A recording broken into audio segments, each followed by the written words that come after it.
Evening. Buyer's remorse. Buy a new car? I'll be moving in. Let's get started.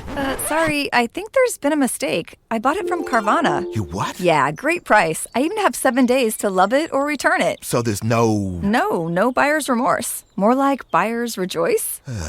I guess I'll let myself out. Congratulations. I mean it. Buyer's rejoice. Buy your car today on Carvana. Limitations and exclusions may apply. See our 7-day return policy at Carvana.com. Yay Media Group. 13 has been my lucky number for a while. Like, it's always a sign of good things to come for me. This is 13, a Taylor Swift fan podcast, breaking down every song, every Easter egg, every era, and every theory. Hosted by the biggest Swifties, Nick Adams, Anna Szabo, Amy Nichols, and Lacey G. Welcome to 13, a Taylor Swift fan podcast. My name's Nick Adams. I'm Anna. Amy. And I'm Lacey G. And I'm Saahir. Yeah. Sorry. Hey. Yes, our summer intern is back. Saahir, thanks for joining us.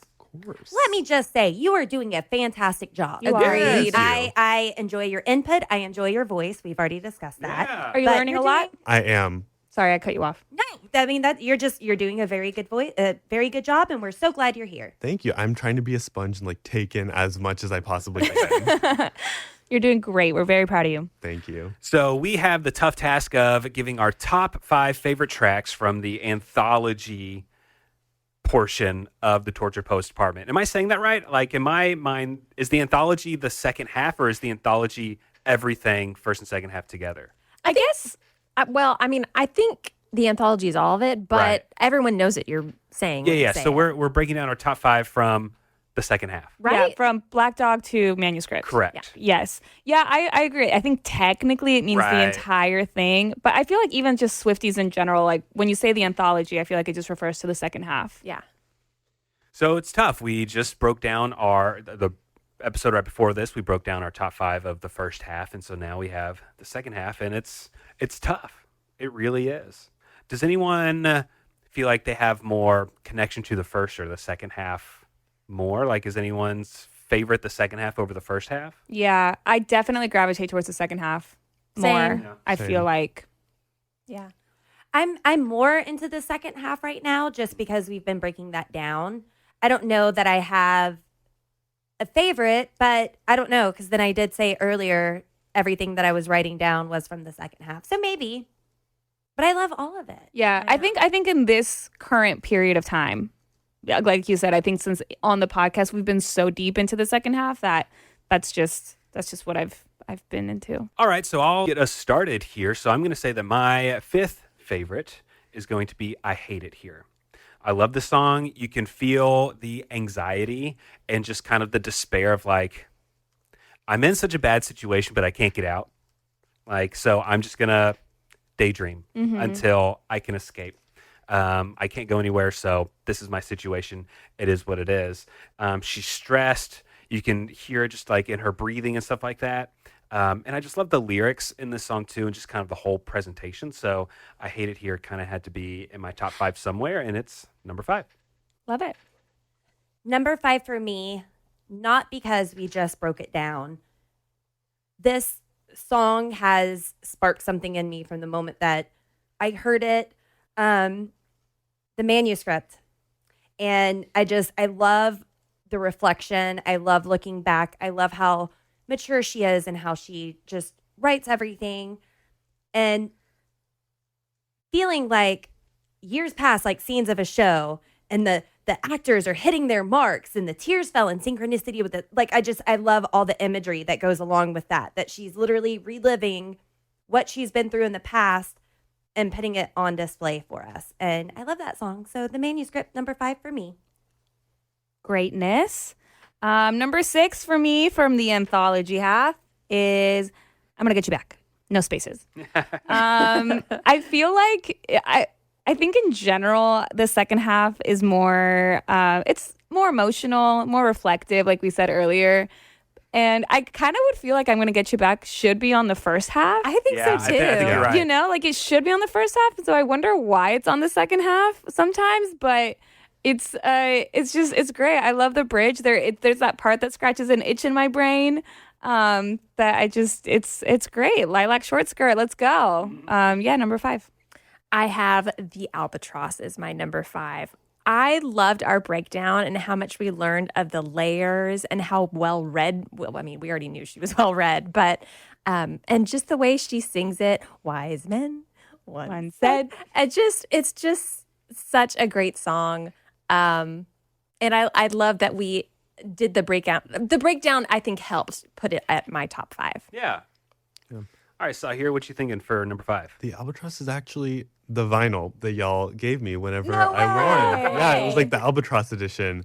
My number 5 is The Black Dog. I think it's such a good song. Like, there's no words that I have, but like, I really love the childlike nature that when she's like, I just don't understand. Yeah. Like, we had planned everything. I just don't understand.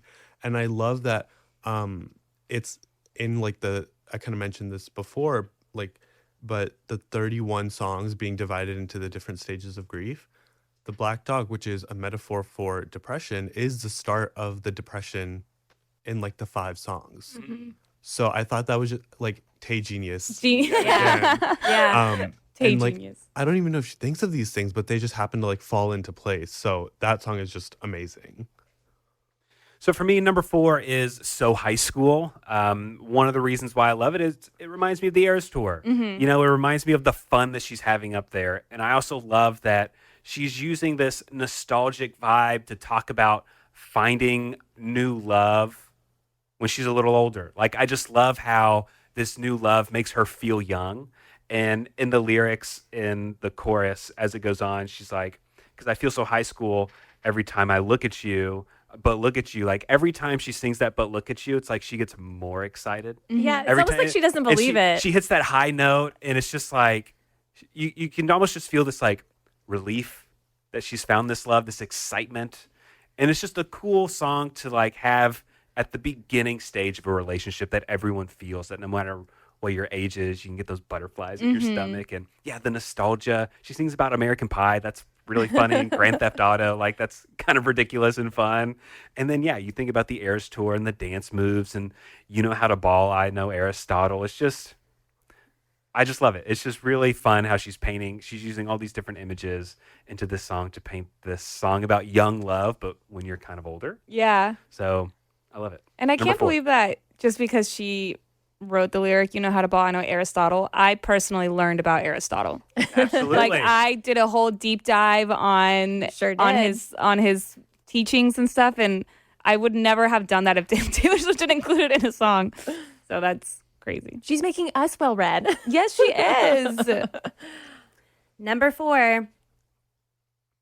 Come one, come all, it's happening again. Come see the personal mess that Taylor Swift has made of her love life. How did it end?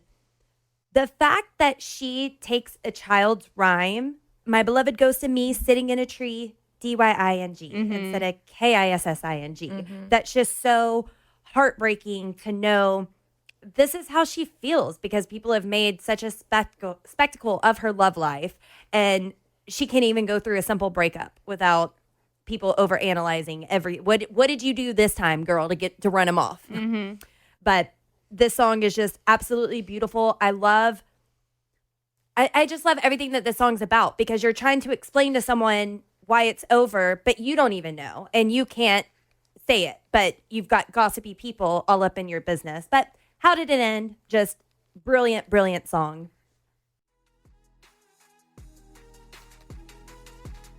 This episode is sponsored by BetterHelp. Mental health awareness is growing, but there is still progress to be made. 26% of Americans who participated in a recent survey say that they avoided seeking mental health support due to the fear of judgment. And when people hesitate to get help, it doesn't just affect them, it also impacts families, workplaces, and entire communities. So this Mental Health Awareness Month, let's encourage everyone to take care of their well-being and break the stigma.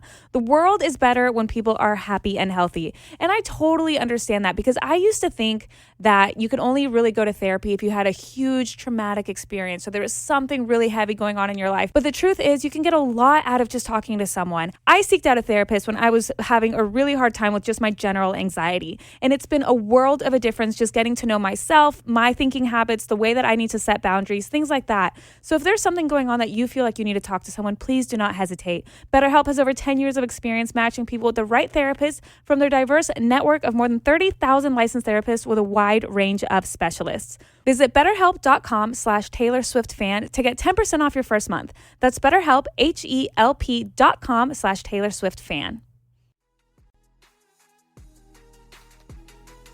Number 4 for me is The Black Dog.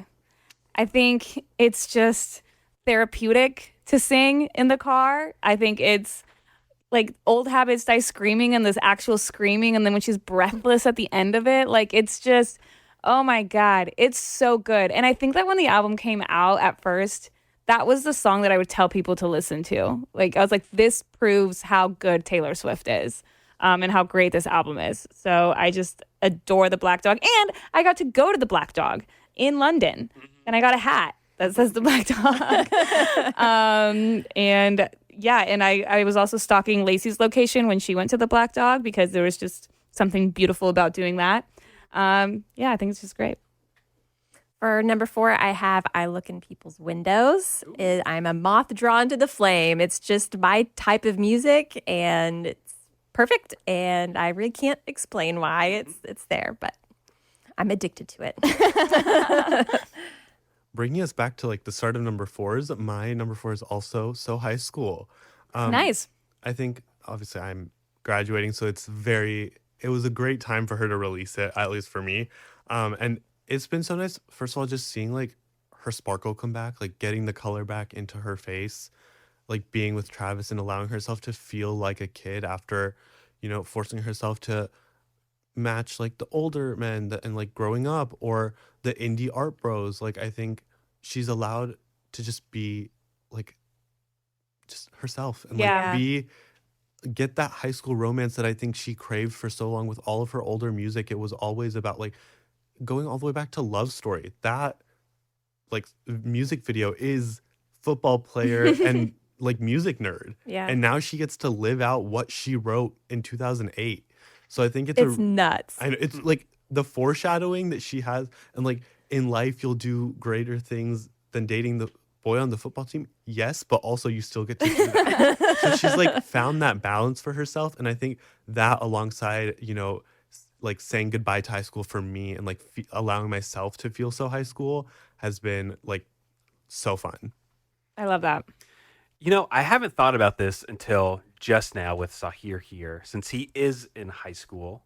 This is kind of one of those songs for Taylor, in my opinion, like 15 or Never Grow Up, where it means something at one point in your life, and then a decade later, it means something else. It kind of takes a new perspective on things. So Saahir, come back in 10 years, and you are in a wonderful, fun relationship, and tell us how this song kind of means one way when you were 18 and another way when you're 30. Yeah. Yeah. I'd be interested to hear that perspective. Yeah, because I also do the thing where I associate the songs to different like time periods. Mm-hmm. Like Never Grow Up, because I'm at graduation and like I will be like moving out of my parents' house. That has been on repeat. That song has always like had a special spot in my heart. But like recently, oh boy, I can't even listen to that song without starting to tear up. Sure. So like having those memories attached to music, especially Taylor's music, because she's been making it for so long, has been really nice. So for me, number 3 is a favorite in this room, The Black Dog. I just love how it's kind of an eerie song. It's really intimate. She is really bearing her soul here. And like you can hear her have that pit in her stomach that, oh, it really is over. Like, oh man, like maybe I thought we could save something, but no, I'm watching your location. I'm seeing you live your life without me. Like that's a big realization that this is over, and like how vulnerable to put that out there. And I love the lyrics when she says, because you can hear that pit in her stomach, that anxiety, that stress, and it kills me. I just don't understand how you don't miss me in all these different situations. It's just like, I don't get it. You are, and you are and were such a big part of my life, but now you're moving on. Like, oh my gosh, how personal and vulnerable to put that out there to say, like, I am feeling these terrible feelings and watching you live your life without me. Ooh. So I love the Black Dog for those reasons and all that have already been mentioned. All right. For me, I'm following up Nick. It is the Black Dog. Woo. What do I love about this song? Everything. But the way that she starts off with the magic fabric of our dreaming and flips that to the tragic fabric of our dreaming. My rain-soaked body was shaking. Do you hate me? Was it hazing? And then just crazy whenever she gets to the bridge. Now I want to sell my house and set fire to all my clothes and hire a priest to come and exorcise my demons. Even if I die screaming, and I hope you hear it.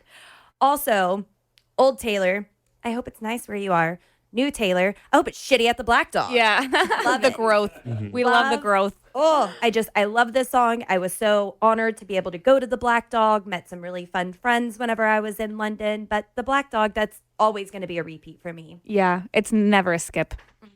For me, coming in at number 3. One more time. How did it end?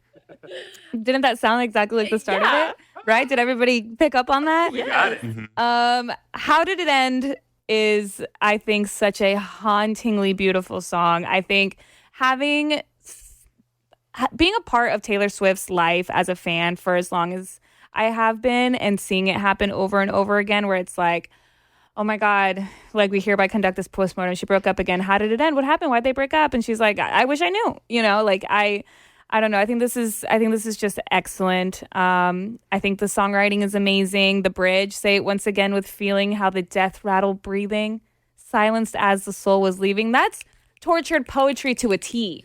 How did it end? Speechless. Yeah. So good. Retweet. Do people still do that? Re-X? It's always retweet. It's always retweet. It will never I change. agree. For number 3, I have How Did It End? And like you said, Anna, with the bridge, I say it once, given feeling. People are asking because they want the show. They want to see her. I don't know. Just she's not. They want. I don't know. I don't even know how to say it. I'm so angry. I know. They're feeding off of just like the gossip of it. Yes. Yeah. Instead of truly caring. Yeah. So yeah, How Did It End? Number 3. My number 3 is I'm gonna get you back. No spaces. I just love the double meaning. Like the constant back and forth is just so, because like there are times where you really don't know how you feel about someone until you know, and she just doesn't know. And so yeah, I just love that song for the bridge and everything about it. All right, for me, number 2, there is no list without a pop song, and that's I'm Gonna Get You Back. I love this song. It is great. It's playful. It's kind of sexy. She's like taking the power here in this relationship. She's saying like, I'm going to figure this out. And I haven't decided yet exactly what I'm going to do here, but I'm in control here. And man, I love that when she says like, whether I'm going to what does she say? Whether I'm going to be your wife or smash up your bike. I kind of feel like she's the character in Blank Space. Yeah. She's just like, she's being a little ridiculous and unhinged, but she's being flirty and playful and sexy, but still not quite sure what she's going to do with this relationship, but she's going to figure it out. And even just the no spaces and it's all lowercase seems playful to me. It's like kind of innocent and fun and cute. But yeah, I'm Gonna Get You Back. Number 2, it's a total earworm. I can never turn it off.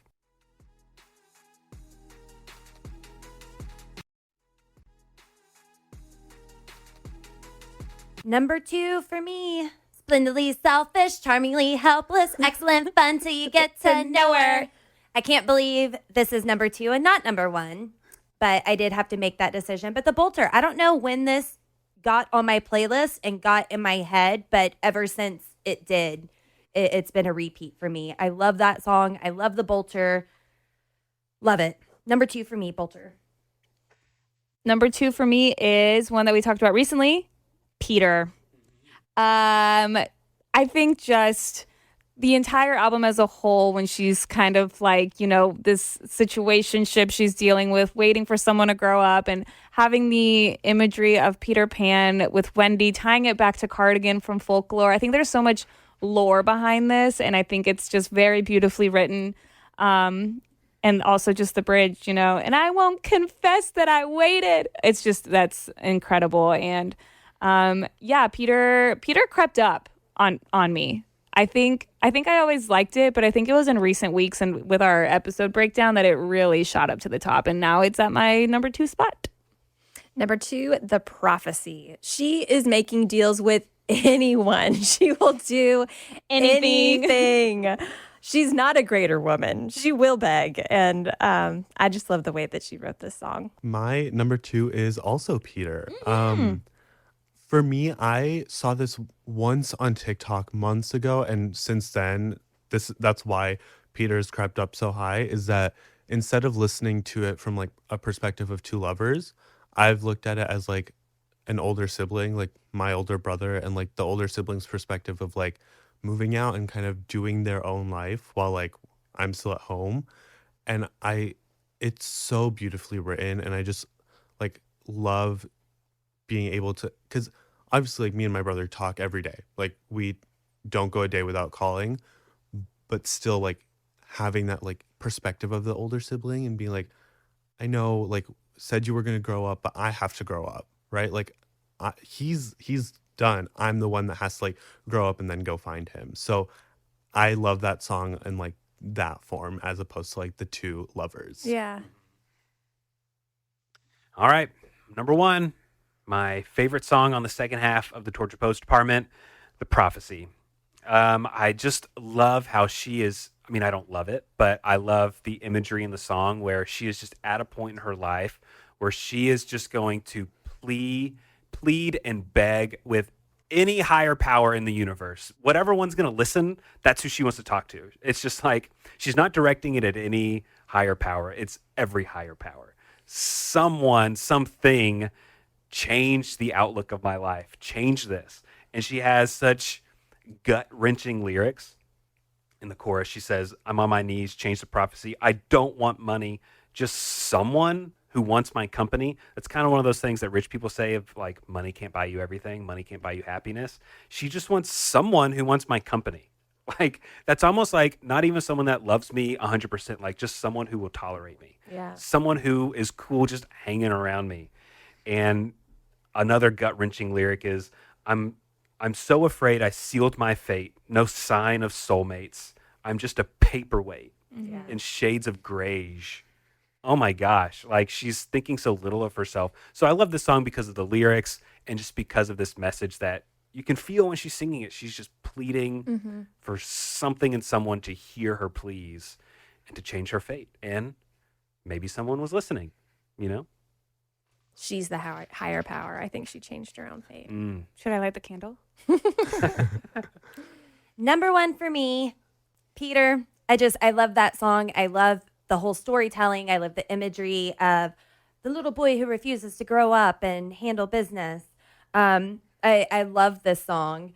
And my most favorite line is, because love's never lost when perspective is earned. He wasn't able to do that. She hoped he was going to come back and teach her all the things that he had taught or he had learned, but that wasn't the case. And she's better off now. She turned off the lamp and she's not waiting for him anymore. I love Peter. I also feel like that line is just encompassing of her, like just her life, because she like love's never lost if perspective is earned. Like, she's gone through so many different types of relationships and she's learned from them every single time. So I love that too. Number 1 for me, I think I said this when we broke it down, but it's I Hate It Here. I just absolutely love this song. I Hate It Here, so I will go to Secret Gardens in my mind. It's the escapism of it, and I personally in the last couple of years have really been drawn to just the idea of escapism, whether it's reading, fiction, fantasy, things like that, but I think also it's just like when you get so lost in a story that it takes you away from reality, I think that's so powerful. And I was even thinking, like, Taylor Swift's music in general, I think part of what I've always been drawn to it is her storytelling. Every single song of hers is a little mini story. And I feel like at one point I like realized that it's like soothing to my anxiety because I'm just like listening to these little mini stories that she's telling me. And so, and I Hate It Here, to sing about like escaping into the secret gardens of your mind, the lunar valleys of your, it's just, I love it so much that I got a tattoo of a dragon because it just kind of, to me, connected the escapism of fantasy and I Hate It Here, and that's like the secret gardens. And so I think that's my favorite song on the anthology and my favorite song across the entire album. Oh, wow. So there's that. Retweet. Yeah. I'm so proud. Number one, I Hate It Here. I think it's the most relatable song. We've all felt lonely, and then we escape to get lost on purpose. So yeah, number one. So good. All right, my number one is also The Prophecy. I think it's my favorite tortured song from the album. I think there are some that aren't as tortured as others. Like, for example, like I'm Gonna Get You Back. She's tortured in a different way, but like this is like truly like a tortured poet. And I think her ballads are so good at like adapting to what you're going through. And I think that this is like one of those like classic songs that are like, it's a all too well type song that's just like throughout history is just going to be both lyrically and sonically just like one of her best. Mm-hmm. So I just love this song so much. All right. We did it. Does everyone feel unreal? Does everyone feel like they, I don't know, like they are actually telling the truth still? Like, is there anyone that needs to change a ranking at this point? There's a couple songs that I wish I could put in the top 5. But I know, honorable mentions. Yeah, like it just didn't happen this I know. time. Not today. Maybe tomorrow. But yeah, I agree. I stand by my rankings, but yeah, it's like there's too many honorable mentions. Like every single song that I didn't say is number 6. Yeah, I feel bad for not putting The Prophecy on because I do love that song. I love that song. That's but okay. I don't think there's any wrong answers. That's the good thing about it. Yeah, it's all opinion and personality based for sure. But yeah, I felt like wrong not putting the Bolter or Cassandra. I know. But I was like, it's a battle for the spots. But this was crazy. I don't know. I think when we did our rankings like the first time, I want to say mine were kind of different but similar. I don't know. I guess I have to go back and look. Yeah, I don't remember. Yeah, share your top 5 with us. Join us at station.page/13 in the Lobster Lounge, station.page/13. Let us know what you're feeling from this album. What are your top 5, top 10? And what are we going to do next? I was about to say, like, do we just end the episode with being like, well, now what? We can't decide. Not right now. Yeah, we don't know what we're going to do. Well, let's take a week. Yeah. Okay. And think about it, We right? can think about it, I guess. All right. Well, that does it for this episode of 13, a Taylor Swift fan podcast. Thanks for joining us. If you haven't already subscribed to us on whatever podcasting platform you are listening to us on right now. And all the ways to get in touch with us are in the description of this podcast. Our website, our email, our phone number can all be found in the description. And join us next time. We don't know what we're going to be doing. We're going to see if Taylor announces a new album. We'll see. See you soon. Thanks for listening to 13, a Taylor Swift fan podcast. Subscribe for free and leave a positive review on Apple Podcasts, Spotify, or Google Podcasts.